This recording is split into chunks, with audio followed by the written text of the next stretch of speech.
Baik, Bismillahirrahmanirrahim. Assalamualaikum warahmatullahi wabarakatuh. Perkenalkan, nama saya Juni Trianto dengan nomor induk mahasiswa 20.02.01.0006, program studi rekayasa sistem komputer. Saya adalah mahasiswa dari Universitas Bina Insan, Kota Lubuk Linggau, semester 3. Dengan dosen pengampu saya yaitu Bapak Joni Karman, Magister Komputer yang saya hormati. Di sini saya akan memaparkan tugas ujian akhir semester saya, yaitu dengan judul mengenal bahasa Python.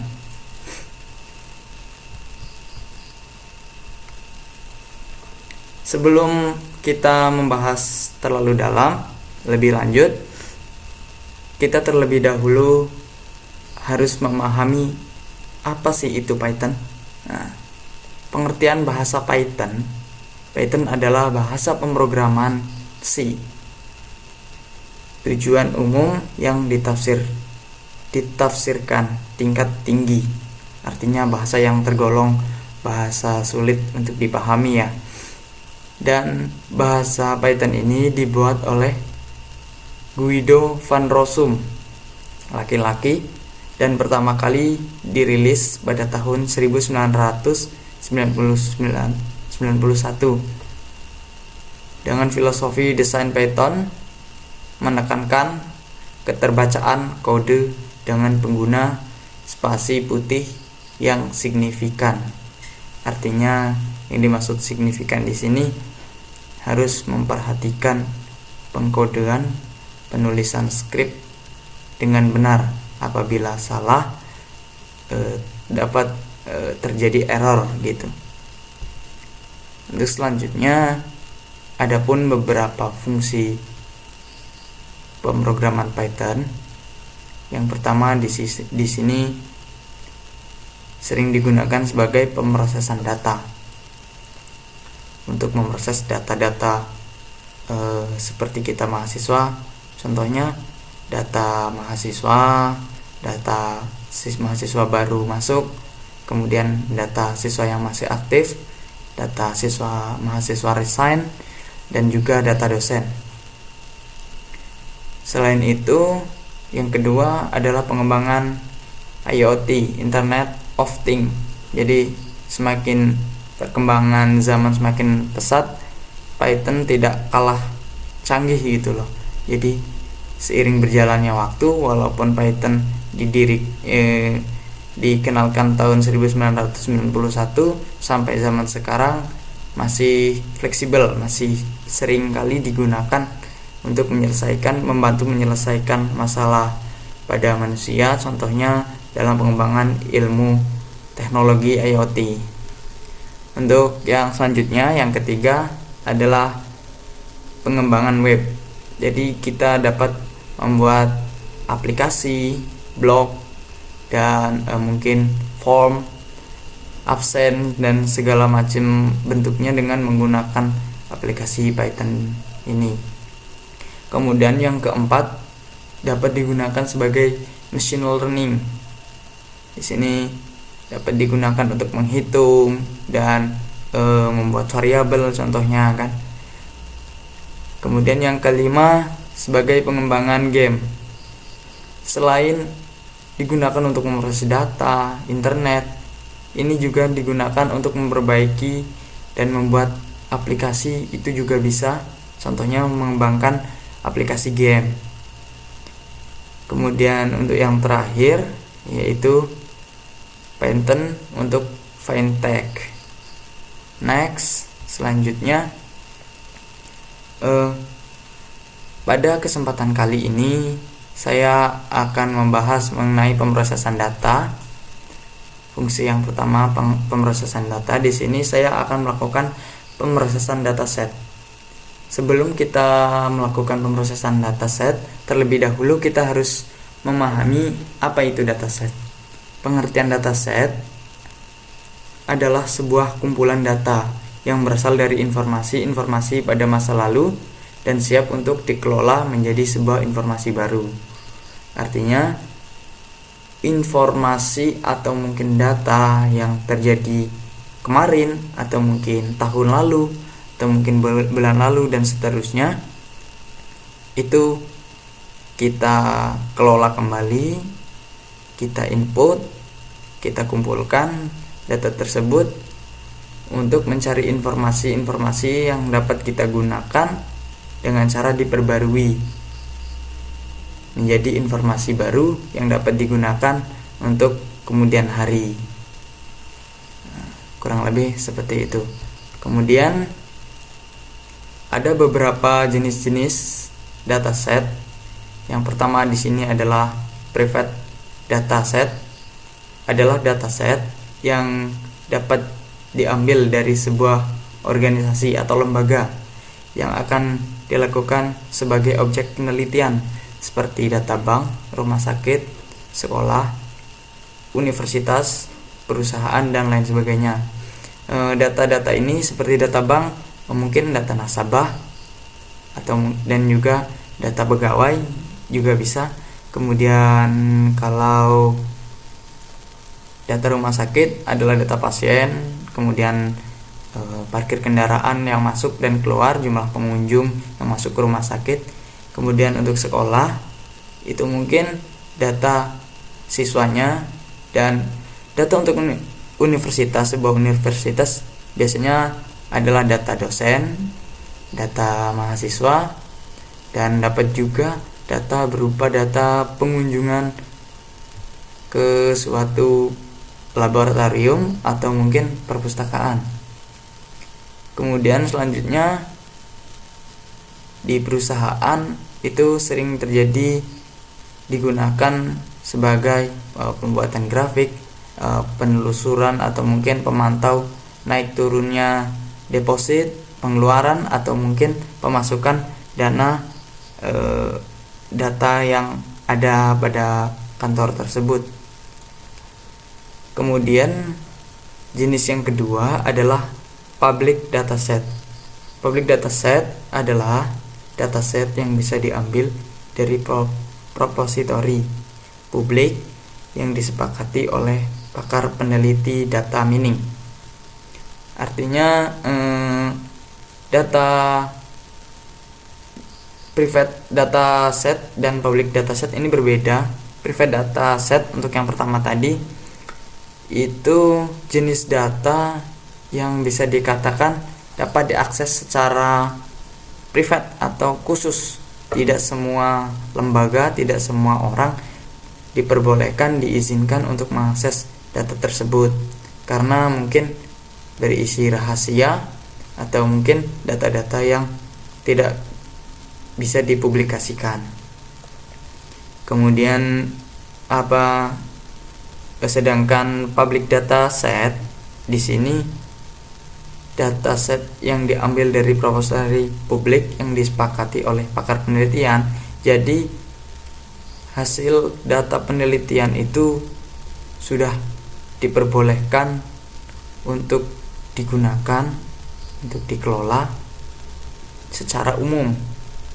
Jadi dapat diakses oleh semua orang, bahkan mungkin oleh semua lembaga. Next. Di sini saya sudah menuliskan contoh coding Python. Pada kesempatan ini saya menggunakan pengkodingan bahasa Panda ya. Tapi apabila teman-teman tidak sempat atau mungkin belum menginstal aplikasi Python, dapat disarankan menggunakan Google Colab. Dapat menggunakan aplikasi Google Colab di Google Chrome. Namun pada kesempatan kali ini dataset tersebut kita olah menggunakan Google Colab.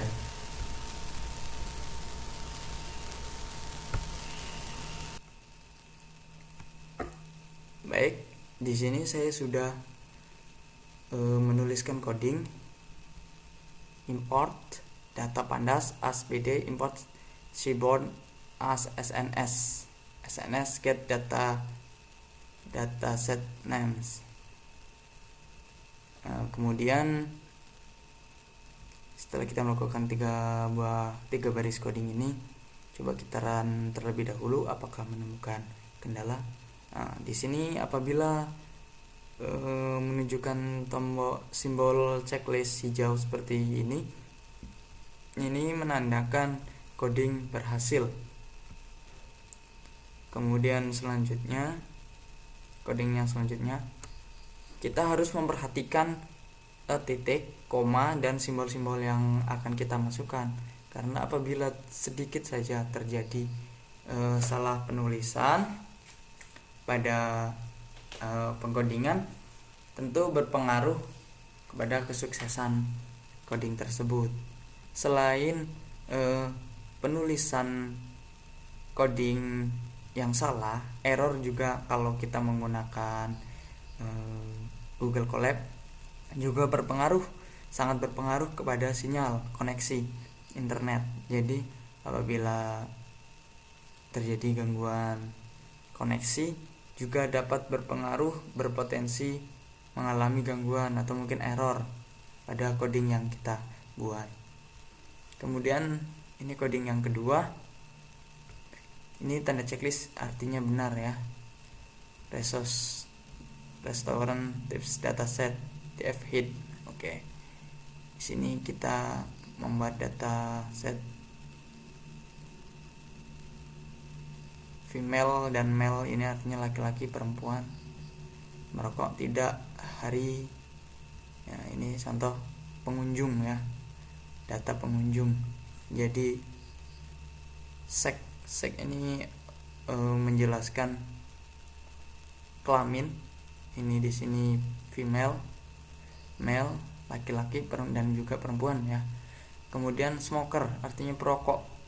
Di sini dijelaskan tidak ada yang merokok dari data tersebut, dari data yang saya input, yang saya masukkan. Kemudian day artinya hari. Jadi hari apa pengunjung tersebut masuk. Jadi pengunjung ini datang pada hari Senin, Sunday. Waktu dinner, makan malam. Jadi makan di sebuah restoran pada jam malam. Oke, selanjutnya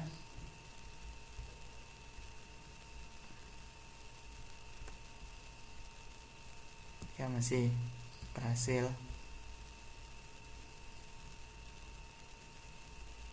Ya, berhasil kembali. Coding yang kita tulis pada Google Colab dapat diakses dan dapat dicontoh. Ini adalah contoh script coding Python yang sudah saya buat. Namun karena untuk mempersingkat penjelasan dan waktu, sehingga saya sudah melakukan pengkodingan di aplikasi Google Colab. Bagi teman-teman sekalian yang ingin mengakses pengkodingan memasukkan dataset yang seperti saya lakukan, dapat meniru script pada PPT yang sudah saya bagikan di layar.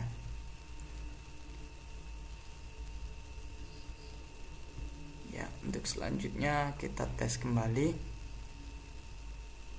Apabila pengkodingan salah, ini tidak menunjukkan checklist, tapi menunjukkan error. Oke, ini alhamdulillah berhasil kembali. Ini tipe data float.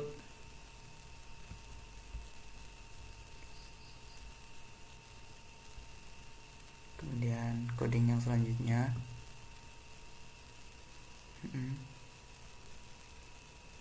Ini data tipe customer service-nya. Kemudian ini adalah data perharinya. Jadi Saturday, Sunday, Thursday, Friday pada hari Sabtu berjumlah 87, pada hari Minggu berjumlah 76 orang, pada hari Kamis 62 orang, dan pada hari Jumat itu 16 orang. Di sini ditunjukkan secara langsung name, date, tip. Kemudian selanjutnya dinner launch 176, launch dinner maksudnya makan malam, jadi 176 orang. Launch itu makan biasa ya, 68.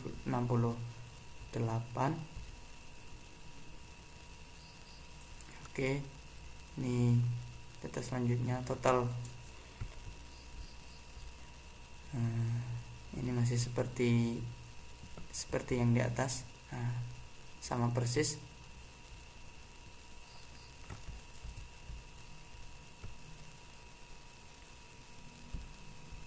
Describe, ini sudah, alhamdulillah sudah benar.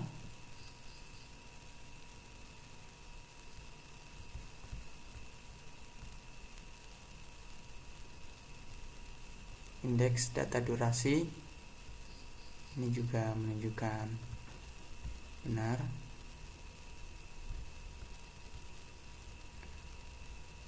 Nah, apabila menemukan error seperti ini sudah biasa ya teman-teman ya. Jadi ini karena apa? Karena datanya tidak terdeteksi seperti itu. Ini contoh apabila kita menemukan error pada pengkodingan seperti gambar yang terjadi pada laptop saya.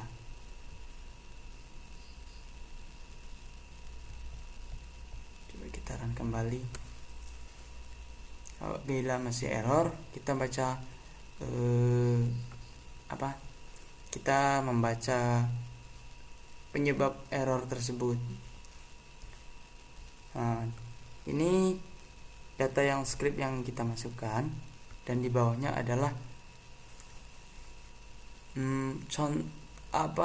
petunjuk dari komputer, interaksi dari bentuk interaksi dari komputer yang menjelaskan error pada coding kita, file not found error. Nah, seperti ini. Dan kalau benar ini kan menunjukkan tanda checklist hijau, dan apabila salah seperti yang bisa Anda lihat pada layar, ini memiliki menunjukkan tanda merah ya, tanda seru merah.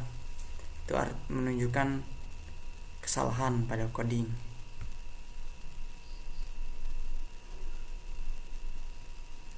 Data codingnya tidak bisa diakses. Itu salah satu contoh kesalahan pada pengkodingan. Kesalahan itu wajar, banyak codingan yang sering menemukan kesalahan seperti ini. Teman-teman, bisa saya jelaskan sedikit mengenai data yang akan dimasukkan ya. Apabila teman-teman sekalian ingin memasukkan data, terlebih dahulu data tersebut diupload, contoh diupload ke Google Drive mungkin bisa, atau mungkin teman-teman menginput data dari suatu perusahaan atau mungkin dari lembaga yang sifatnya itu publik ya, yang bersifat public dataset. Artinya data tersebut dapat diakses oleh siapa saja, dapat diakses lewat Google atau mungkin yang lain, YouTube, Google, Instagram, atau mungkin sumber yang lain dari internet. Kita juga dapat mengelola data kita, yang data milik kita.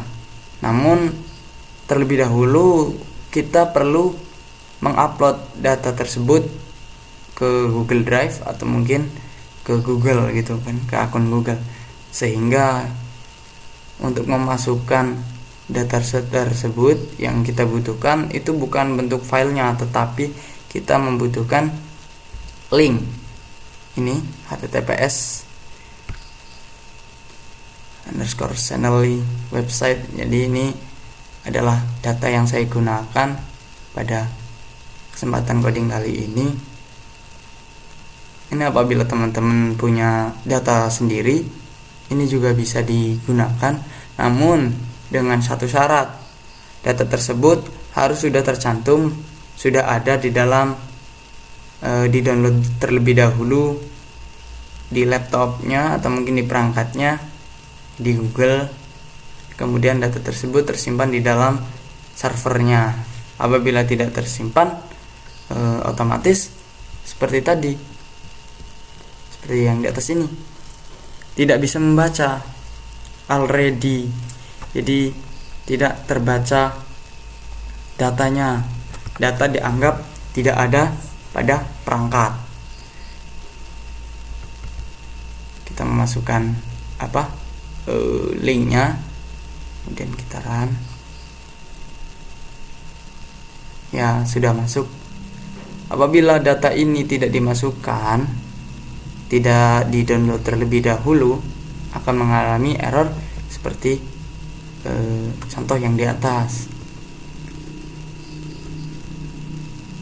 Ya.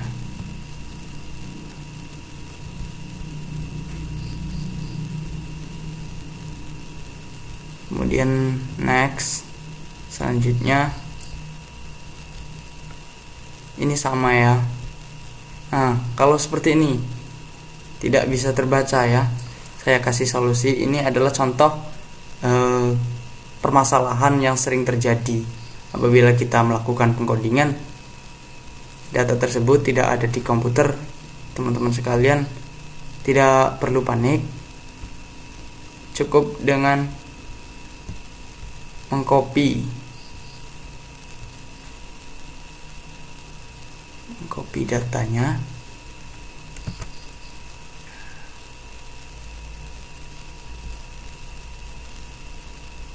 Kita copy terlebih dahulu ya teman-teman.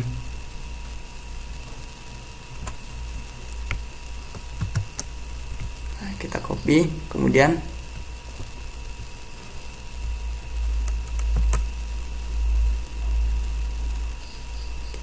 kita cari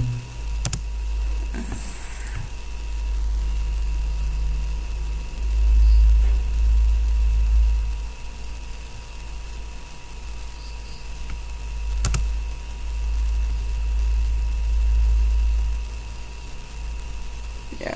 Ini menunjukkan kalau data yang kita cari ini tidak bisa diakses ya.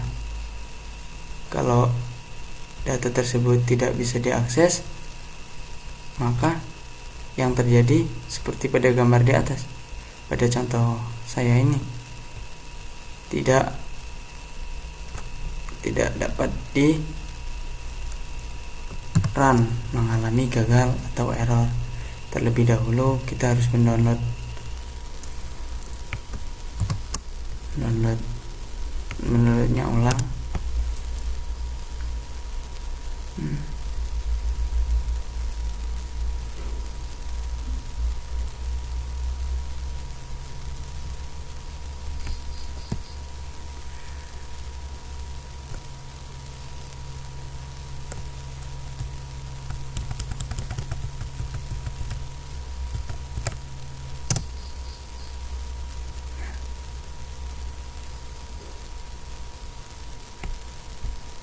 Nah, ini menunjukkan bahwasanya data yang kita masukkan tidak ada.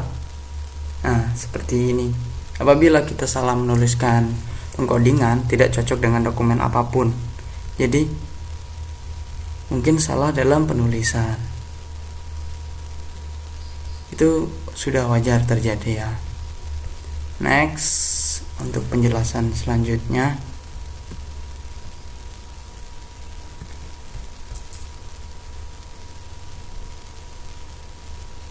tentu saja Ini juga mengalami kendala yang sama, mengalami error.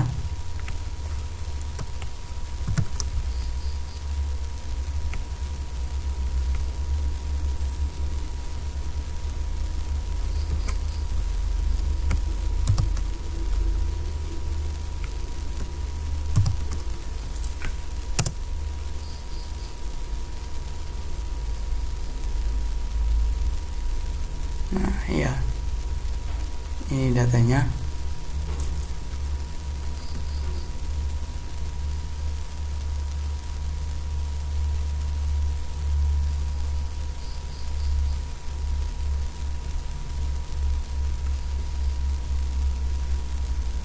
Jadi agar data ini dapat digunakan, kita terlebih dahulu harus mendownloadnya. Kalau tidak didownload, ya hasilnya seperti yang terjadi di sini, error. Tetapi pada percobaan pertama ini masih berhasil karena data yang ada ini ada pada perangkat. Apabila tidak ada di perangkat, maka otomatis akan error. Nah, ini juga http://api notephrase ini bisa kita salin ya. Kita lihat datanya, ini data apa gitu. Bisa kita kelola.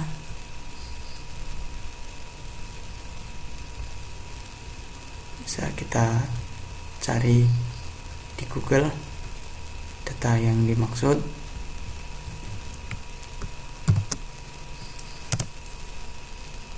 Nah, ini sudah tertera nih. Ini ada datanya. Sekian puluh jutaan, mungkin ratusan kata, ratusan ribuan data.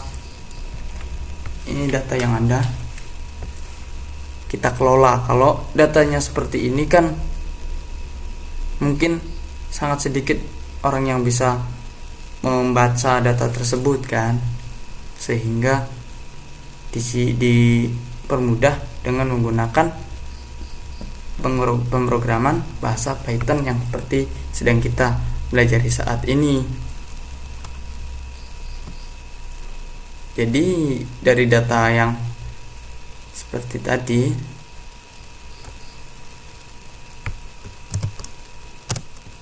yang seperti ini dapat kita permudah dengan membacanya dengan menggunakan Python. Apabila sudah di run, sudah di coding dan sukses, ini seperti ini contohnya. Nah, terang kembali ulang biar lebih jelas. Nah, ada namanya Benyamin, David, Abdul Razak, Maria, Syukur. Di sini ada penjelasan tahunnya, kategorinya juga ada. Tetapi kalau masih bentuknya seperti ini kan tidak bisa digunakan. Nah, ini menunjukkan salah satu fungsi dataset yang kita gunakan menggunakan aplikasi Google Colab, pengkodingan bahasa Python. Itu salah satunya ya mempermudah kita dalam membaca, dalam menyimpulkan sebuah data yang awalnya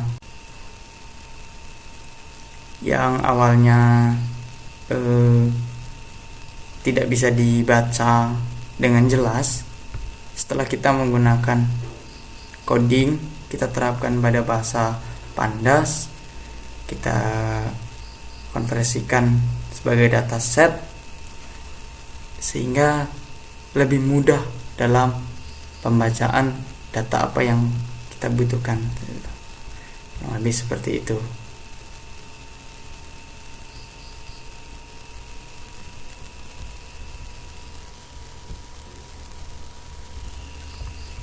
Oke, kembali ke PPT. Di sini saya juga akan sedikit banyaknya menjelaskan mengenai import Pandas print. Fungsi print itu sebagai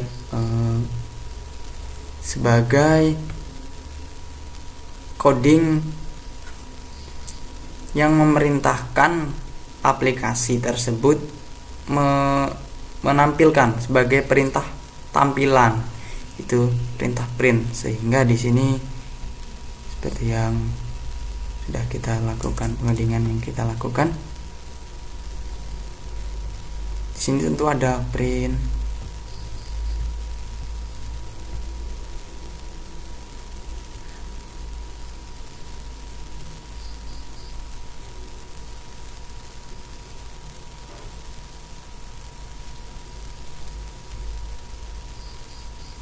Nah, seperti ini.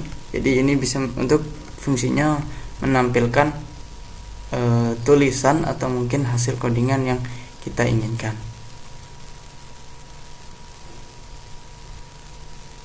Ini contoh codingan yang baru saja kita akses. Jadi kepada teman-teman sekalian yang minat atau mungkin membutuhkan, ingin mengakses coding seperti yang saya akses, dapat diakses seperti pada gambar. Error dalam pengkodingan itu adalah hal yang wajar, seperti yang dapat teman-teman lihat. Ini memang ada beberapa data yang sengaja saya errorkan. Di sini tidak ada datanya. Ini linknya, ini ibarat apa? Ini adalah link palsu gitu loh. Jadi nggak ada datanya. Sehingga waktu kita melakukan run, ya seperti ini error. Kalau kita selalu menemukan keberhasilan seperti yang ini, script 19, lalu script yang lain yang benar, teman-teman tidak tahu apabila terjadi kesalahan. Jadi kesimpulannya, saat kita melakukan kesalahan, terutama pada saat kita melakukan pengkodingan, itu adalah hal yang wajar. Dan dari kesalahan kita melakukan pengkodingan tersebutlah kita dapat menemukan hal baru, pengalaman baru. Agar apa? Agar yang sebelumnya kita apabila kita mengkoding langsung benar semua, kita tidak tahu apa yang salah pada pengkodingan yang kita lakukan. Tetapi pada pengkodingan seperti yang saya contohkan di sini, data Excel HTTP ini, nah ini ada penjelasan errornya, 21 frame tracks most record last. Nah artinya apa? Artinya do open self. Ini nggak kebaca codingannya, sehingga error. Nah seperti ini kan, hash header. Jadi ini error karena apa? Karena link yang kita masukkan itu tidak ada di perangkat atau tidak ada di server. Tapi saat coding itu ada di dalam server, itu akan menunjukkan keberhasilan seperti yang kita contohkan, data API Nobel Prize. Ini yang awalnya nggak tahu ini bentuknya kayak gimana kan, bentuknya acak-acakan seperti yang bisa teman lihat. Ini dapat dirangkum, disimpulkan menggunakan aplikasi dataset. Ini dapat kita simpulkan dengan lebih rinci, lebih singkat dan lebih mudah.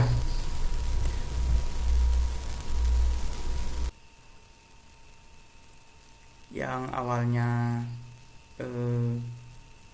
tidak bisa dibaca dengan jelas, setelah kita menggunakan coding, kita terapkan pada bahasa Pandas, kita konversikan sebagai dataset, sehingga lebih mudah dalam pembacaan data apa yang kita butuhkan. Yang lebih seperti itu.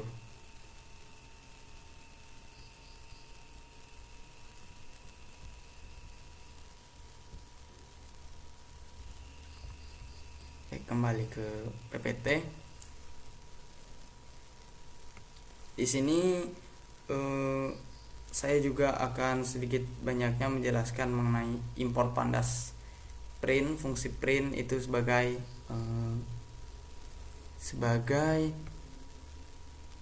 coding yang memerintahkan aplikasi tersebut menampilkan sebagai perintah tampilan, itu perintah print. Sehingga di sini seperti yang sudah kita lakukan, pengodingan yang kita lakukan di sini tentu ada print.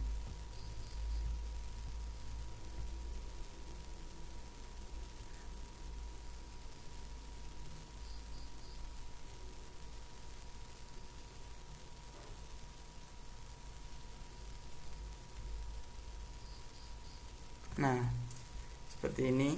Jadi ini bisa untuk fungsinya menampilkan tulisan atau mungkin hasil codingan yang kita inginkan.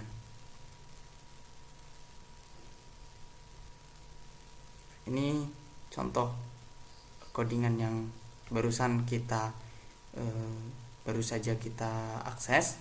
Jadi kepada teman-teman sekalian yang minat atau mungkin membutuhkan, ingin mengakses coding seperti yang saya akses, dapat diakses seperti pada gambar. Error dalam pengkodingan itu adalah hal yang wajar, seperti yang dapat teman-teman lihat. Ini memang ada beberapa data yang sengaja saya errorkan. Di sini tidak ada datanya. Ini linknya, ini ibarat apa? Ini adalah link palsu gitu loh. Jadi nggak ada datanya. Sehingga waktu kita melakukan run, ya seperti ini error. Kalau kita selalu menemukan keberhasilan seperti yang ini, script 19, lalu script yang lain yang benar, teman-teman tidak tahu apabila terjadi kesalahan. Jadi kesimpulannya, saat kita melakukan kesalahan, terutama pada saat kita melakukan pengkodingan, itu adalah hal yang wajar. Dan dari kesalahan kita melakukan pengkodingan tersebutlah kita dapat menemukan hal baru, pengalaman baru. Agar apa? Agar yang sebelumnya kita apabila kita mengkoding langsung benar semua, kita tidak tahu apa yang salah pada pengkodingan yang kita lakukan. Tetapi pada pengkodingan seperti yang saya contohkan di sini, data Excel HTTP ini, nah ini ada penjelasan errornya, 21 frame tracks most record last. Nah artinya apa? Artinya do open source. Ini nggak kebaca codingannya, sehingga error. Nah seperti ini kan, hash header. Jadi ini error karena apa? Karena link yang kita masukkan itu tidak ada di perangkat atau tidak ada di server. Tapi saat coding itu ada di dalam server, itu akan menunjukkan keberhasilan seperti yang kita contohkan, data API Nobel Prize. Ini yang awalnya nggak tahu ini bentuknya kayak gimana kan, bentuknya acak-acakan seperti yang bisa teman lihat. Ini dapat dirangkum, disimpulkan menggunakan aplikasi dataset. Ini dapat kita simpulkan dengan lebih rinci, lebih singkat dan lebih mudah.